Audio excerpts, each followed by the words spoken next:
leaving a secure job when you're becoming an entrepreneur, which is equivalent to challenges. Leaving the corporate world to create your own thing is a huge risk. Better. So I'm like, what are the indications? What are the early signs that if I implement these things, my business will going to be sustainable? So I am now the CEO, and I know my CEO is on the same page. And we try to hire people that are on the same page as well. So I think the core strategy is have a group of people that are sustainability. A study by Harvard Business Review found that companies prioritizing sustainability not only improve their business brand reputation, but also increase 20% of profitability over 5 years. According to Deloitte, 83% of executives believe that integrating sustainability into their business strategy leads to improved financial performance, highlighting the growth of their businesses. So, what is business sustainability and how technology, especially blockchain, can play a vital role? All these queries will be going to be addressed in today's podcast because we will be having a very special guest, Johann Hartmann. He is Chief Operating Officer and founder of Hubmaker.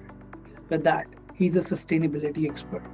So, without any further delay, let's dive into the podcast and discuss what is business sustainability in 2025.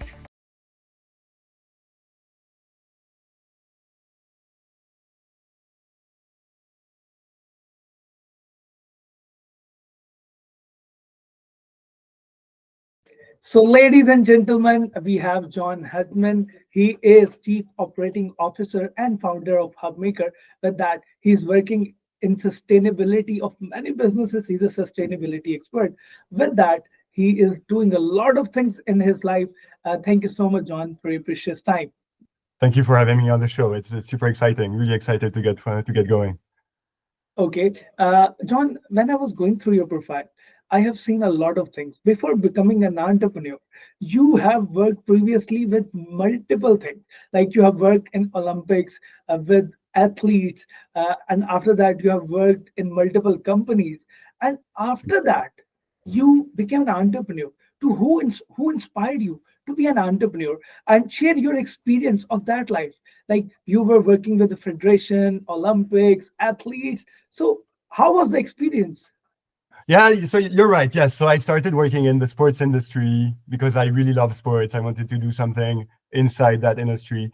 And I always made sure to work in smaller federations or teams, like with smaller teams. So I always had this startup entrepreneur vibe in my career, making sure to work in smaller teams because I like having more responsibilities and having the freedom to do more things. Because and if you're in in a really large structure, you are an operations person, and all you do is operations all day long.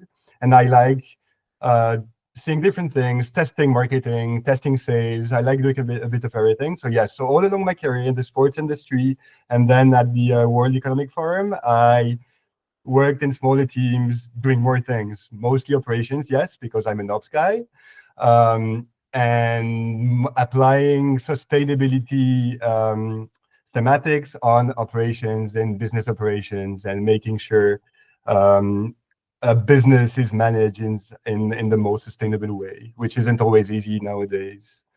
But yes, you're right. And then, so what made me become an entrepreneur? So I wanted to try. I basically wanted to try to do something on my own. I was part of these structures, and in the end, everything you do is not for yourself. And I wanted to try. Okay, let's do something for myself, something I'm passionate about. And I met Ray and Ben, who were working on a project by what was it, 3 years ago? They were working on a platform for climate activists to work together, and I was like, oh, okay, that sounds really cool. Can I help you guys? And I started helping with the pitch deck, helping a bit more with the operations, and then I joined as one of the co-founders. So I'm now, yes, one of the founders at Hubmaker Labs, mostly in charge of operations, but I still get to do a bit of everything. And honestly, working on something you are passionate about changes a lot. It changes everything. You you are happy when you wake up, you go to work, and it doesn't really feel like work. No, you like it's and then you have more freedom with your different ideas. You can and you can actually implement your thoughts versus in a structure that isn't yours. If you have, even if you have good ideas, it's not always appreciated. It's like, people don't really really take it. So like when it's your structure, more freedom, and people tend so more people to work with others, and like building your structure is so interesting. Hiring the people, freedom to hire the right people. That's all part of that exciting entrepreneur adventure that I'm on. So it's my first startup, still learning, um, making mistakes, lots of mistakes, learning from them, starting again. But I think that's part of the job. That's why they say that a once you're a second time entrepreneur, then you become better because you learn from your mistakes. But that's correct. You learn, you do everything wrong, you do again, you do better, and you do mistakes again, and you do better. So that's part of the process, which is fun. It's a learning experience, and the learning curve is pretty steep. Very well said. And I think learning never stopped. And every day, every moment, you learn new things. Exactly. Uh, you have talked about uh, the benefits of being an entrepreneur. But on the other side, when you are leaving a secure job, when you're becoming an entrepreneur, which is equivalent to challenges, you face a lot challenges. Can you tell any challenges you had faced in your initial days? Yes. So you're right. You're right. Leaving the corporate world to create your own thing is a huge risk. So I'm lucky. My wife has a good job. So which reduced the risk a bit. But some of my peers creating startups take 100% risk, and it's yes, it is a life change, and you're taking a huge risk. Depending on the country where you are, there's no safety net if you fail, and it's risky. But honestly, it's worth it. I can say it's worth it. But challenges. So I guess my main challenge is mostly surrounding myself with the right people, hiring the right people for every role. I'm still learning. Honestly, it's rough because when you move from the corporate world to being an entrepreneur, you don't have the contacts you need to find the right people. Because most of let's say I want to hire a developer. Most of my contacts from the corporate world are really happy developers and they don't want to leave their jobs. So I cannot use these people. I have to create a whole new network, find new people, find a new CTO that you have zero contact, so you need to test people, and of course you make mistakes. So how you hire the wrong people, and then you waste time. It's a waste of money. It's a waste of time. So yes, hiring, finding the right people, surrounding yourself with the actual people you need. That's as a CEO, my main challenge. And you get you get so once you raise money with your startup, you have a circle of people that suddenly become attracted to you, and they're like, oh well, I can help you with this or that, and you need to be smart enough to say, okay, but do I really need this? Do I really need that? and and honestly, when you begin, it's hard to know what you actually need or not, and you do waste a bit of money and time. And as an entrepreneur, you don't have time to waste. And you, if you're a smaller startup, the amount of money you raise isn't big enough to waste it. And it's a challenge. It's a challenge. You have so many things that sound interesting but are actually not. And we're learning. Like we're now 3-4 years in. I think we're getting better at it and hiring the right people. We recently and as an entrepreneur, you also need to learn that the people you have on your team will maybe not be the ones who will be here in 6 months. So it's also sometimes a heartbreak because you get attached to some people on your team. But and same for me, I'm the CEO now, but am I the CEO of a super scaled startup? Maybe not, and maybe that's not what I enjoy doing. Maybe I'm more a small startup guy. So that's also part of the emotional voyage of an entrepreneur, getting not So getting attached to people, yes, but also knowing that your startup has to evolve and that the team will change over time. And that's one of my personal challenges because I do get attached to people. And sometimes it's hard to see people go. And let me think if I have any other challenges I can share. I think that's mostly it, building the right team and learning how to evolve your startup with like human resources management. Very well said. And I think trusting a new people is the most difficult thing. But at the Yes. end of the day, it's all about risk. You have to take the risk. And now, I have searched about yourself a lot of things, and I came to know that when you were about to become an entrepreneur, you decided to do MPhil in sustainability or masters in sustainability. And in today's era, dread of studies, they don't want to study, but you you want to like pursue it as in professionally, so you start doing MPhil in sustainability. So you are studying sustainability, you can answer it very better in a better way. What is business sustainability, and in today's era, in 2025, why there is no sustainability in businesses? What is your take on it? Yeah. Yeah. So you're right. I was at the World Economic Forum and I was meeting all these high profiles doing very interesting things. I was like, yeah, I'm an operations person and I kind of miss something. So, but what do I miss? And I luckily was working on a program called Shape Sustainability at the time at the forum. And I was like, maybe I would like to know more about sustainability. So I went back for a master's at Lausanne University here in Switzerland. And it was honestly the most interesting part of my life. No regrets. I loved studying, having the time to actually study, read books, learn. And when you're a bit older, it makes the whole difference. So it was a huge experience. And so I use my expertise in sustainability in helping our business and other businesses um, operate in a more sustainable way. It's extremely challenging. It's very hard because it's related to what I said before. No, you as a startup, your budget is limited, and you your first thought when you develop a structure isn't sustainability. It's how to be efficient, how to do something. And then once you have time, you're like, okay, can we be a bit more sustainable? And when it should actually be the opposite, you should start, okay, let's create a culture, a company culture and a company structure that is sustainable from the start, from day one. So when you have two co-founders, okay, let's start with sustainability and then we build our ID. How do we operate in a more sustainable way? So for example, we are fully remote at Hubmaker Labs. Everyone is all around the world. And it's how do you develop a culture that is more sustainable? So for example, when you look at merchandising, when you look at, okay, let's make t-shirts for this or that conference. And then you look into into what t-shirt you buy, or do you actually need t-shirts? And it's very basic, very tiny stuff on your everyday entrepreneur life that actually makes a difference in the end.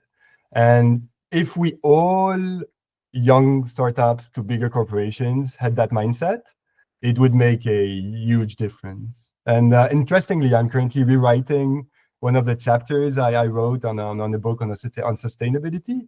And I last time I wrote it was I ended up what 5-10 years ago, and I mostly 5 years ago, and basically nothing much happened in the sustainability world since I stopped my studies, which is a bit scary. And I basically don't have much to add in that chapter.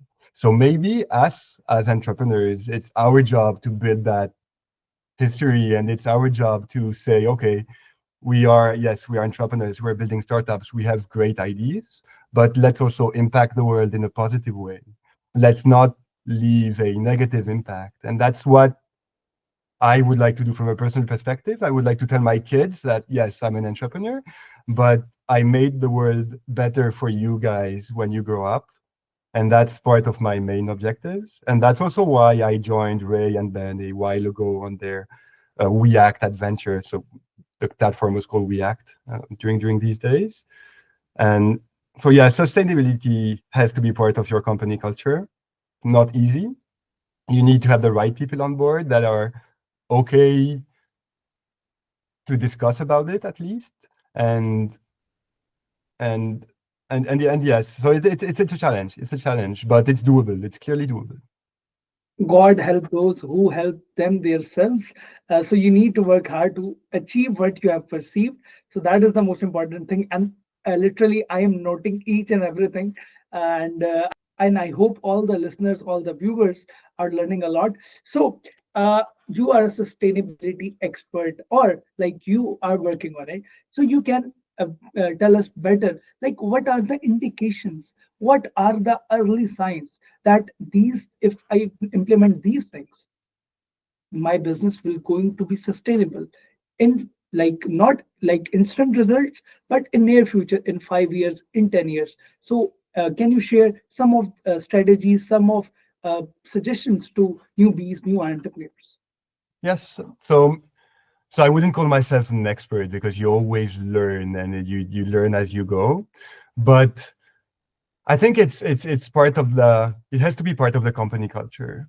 So I am now the CEO and I know my CEO is on the same page. And we try to hire people that are on the same page as well. So I think the core strategy is have a group of people that are sustainability minded, and it doesn't, I mean, when I talked about sustainability, it's broader than that. It's not only environment, it's also gender, it's also social equality, governance. How do you structure your company? Is it more of a flat structure? And that's what we're trying to do. We recently hired a great CTO, and she loves flat structures, and she's empowering our developers. And I can see the difference in the motivation of our developers, the motivation of the team, and that's part of being a more sustainable, empowering people.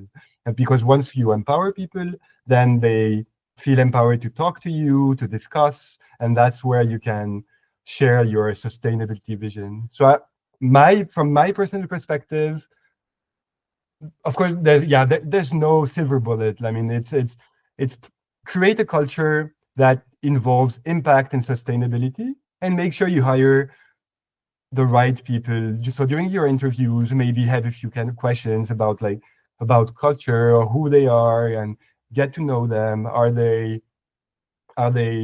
aggressive sharks, or are they mindful people? This will also help you get a sustainability strategy out, because it's mostly common sense. Every decision you make, you just think, so what impact do I have? I go back to the t-shirt example. I'm buying these t-shirts to, okay, I'm spending, is my sustainability return on investment, um, is it good enough? Should I do it? Should I not do it? And it's always a weight of interest. You just, should I do it? Should I not? And I think that's it. It's mostly common sense.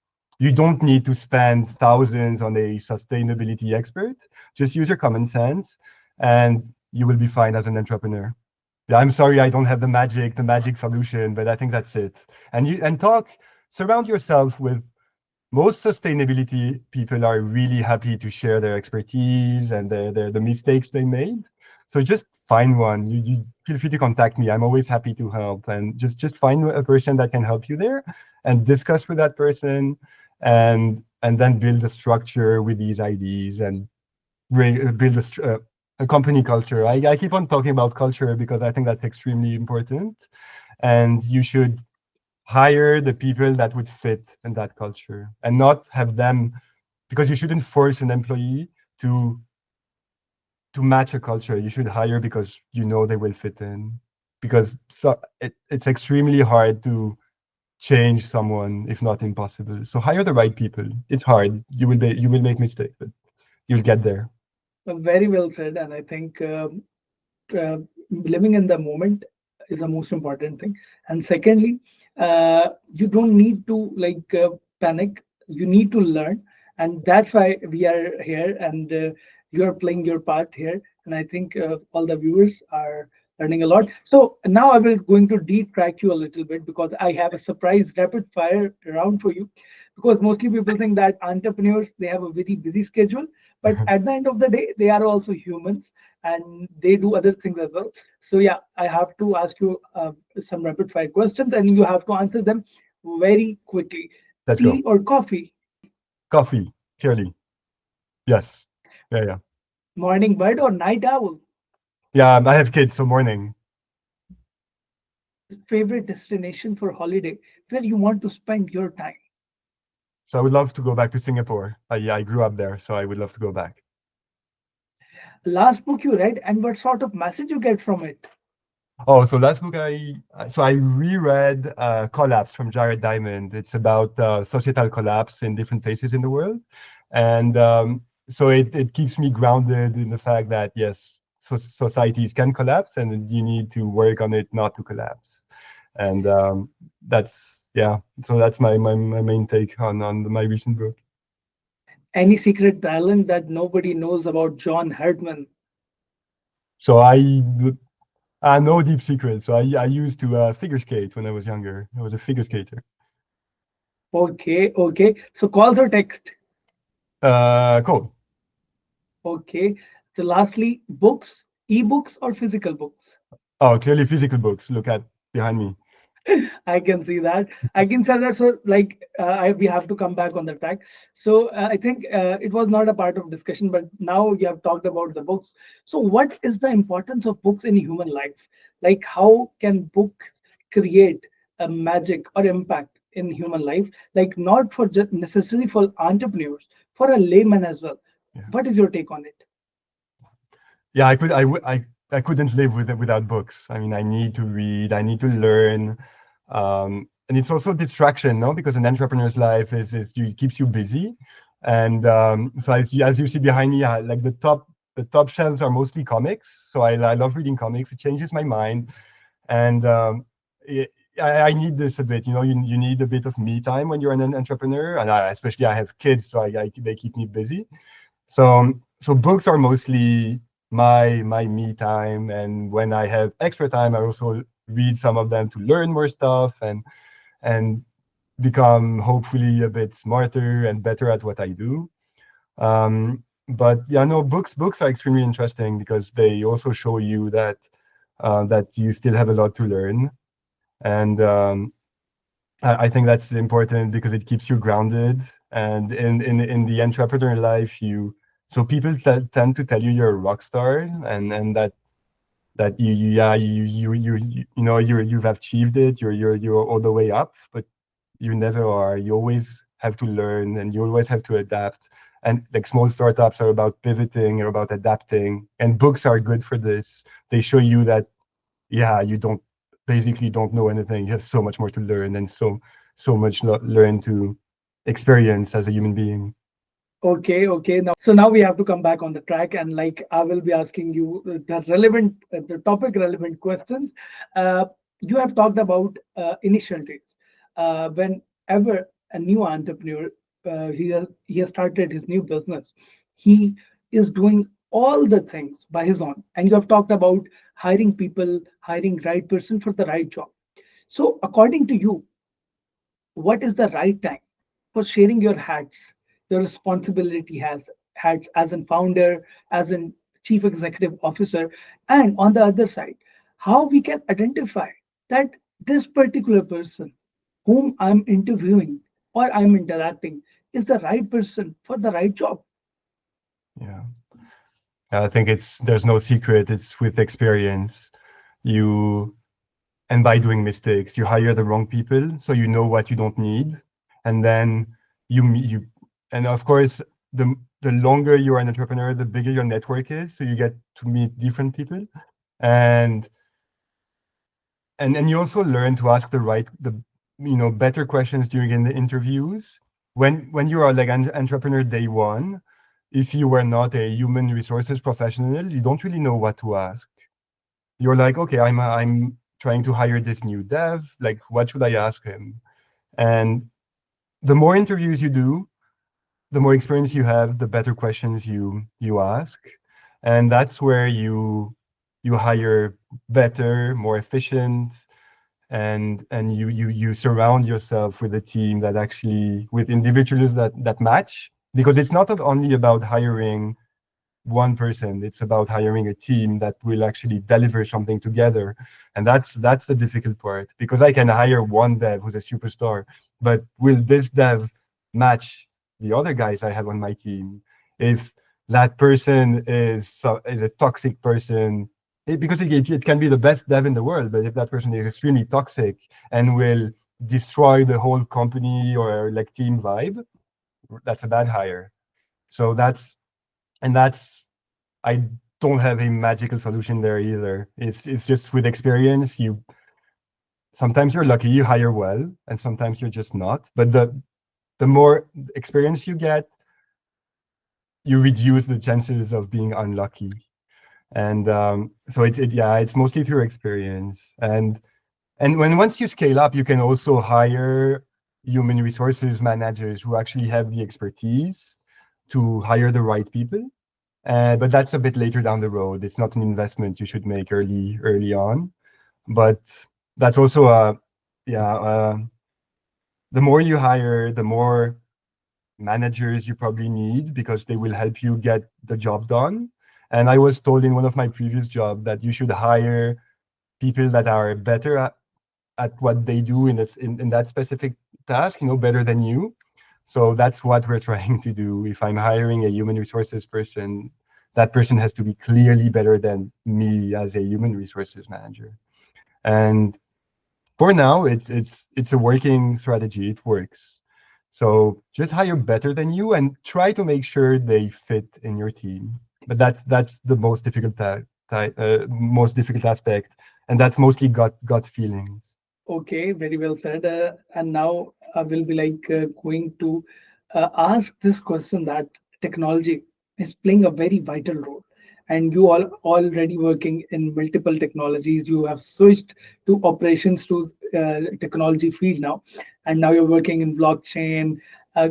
For the better understanding of our audience, can you tell what is blockchain and how businesses can earn profit by investing money in blockchain? Yes, that's a really good question.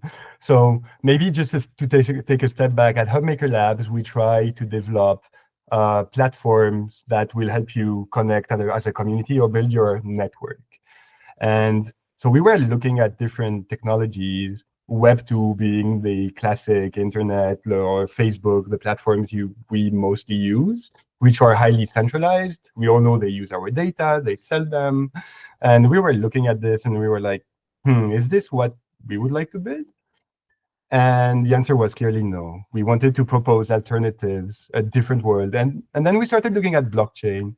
It gives you a different way to manage your platform, which is more decentralized. So it's a decentralized technology where um, you can. It's interesting, because I'm obviously not the CTO, so I can't give you a deep tech description, but I can tell you from an operations perspective, and from a so we've worked on the Catalyze platform, and we basically transformed that platform into what we call a decentralized autonomous organization.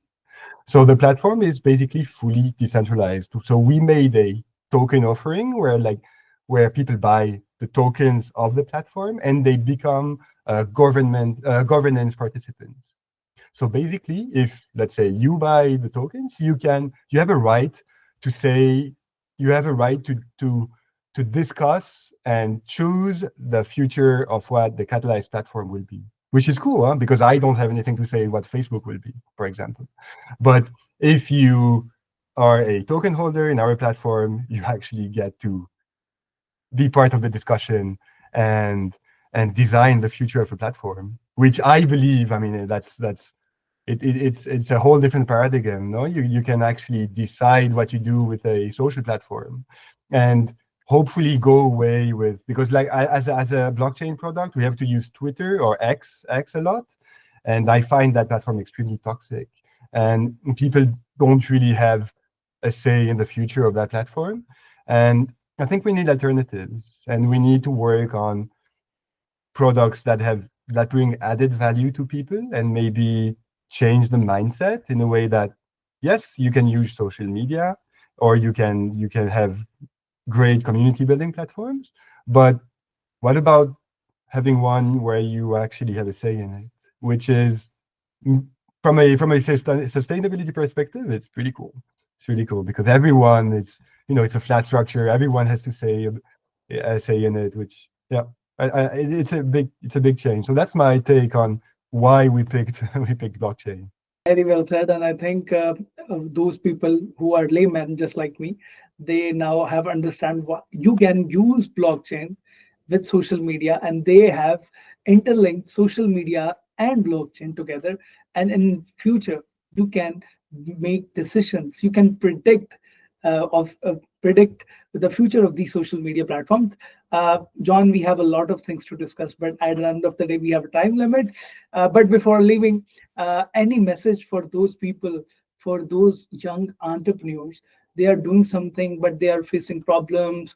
They are confused. They are facing failures. So, what is the golden tip, or what is the golden suggestion from your past experiences you want to share with them? So I probably have a couple, a few. I would say, yes, challenges will be there. Don't be afraid to make mistakes. You will, and it's fine. It's totally fine. I think the most important is not do not make the same mistake twice. Learn from it. And I mean, it can be a different type of mistake on the same subject, but don't make it twice because you don't have time to waste and you don't have money to waste. So that's my first take. Learn from your mistakes and keep on building. That's fine. It will keep on going.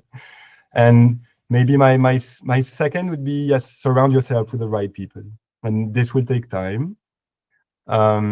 My What also helped me from a personal perspective was maybe find a mentor that does a similar role than what you do in your startup, but in maybe a bigger startup or in something similar. So I found a mentor that is also a CEO in a blockchain company, for example, and we get to talk about our problems, and maybe he made the same mistake than I did, or what that I'm about to do 2 years ago, and he's like, no, don't do that. And that's important. So talk to peers, talk to people. Don't be afraid to share your challenges. Don't be afraid to share your decisions. If you're not sure about the decision, just talk to people. Don't stay in your bubble, because that's the worst the worst you can make, because in your bubble you're convinced it's a good or bad idea, but maybe talking to people outside of that bubble will help you make the right decisions. And that was a personal learning. I that changed the way I make decisions, and now I talk a lot more to people, and it helps a lot, and it helps you be more confident with decision making. Communication is the most important thing, and having mentor in your life can change your life. It can create you a better version of yours. Thank you so much, John, for your precious time, and I Thank hope you so all the much. viewers will going to love this podcast. We will be going to meet you in the next podcast. Till then, take care, bye bye, and don't forget to subscribe our channel. Thank you so much.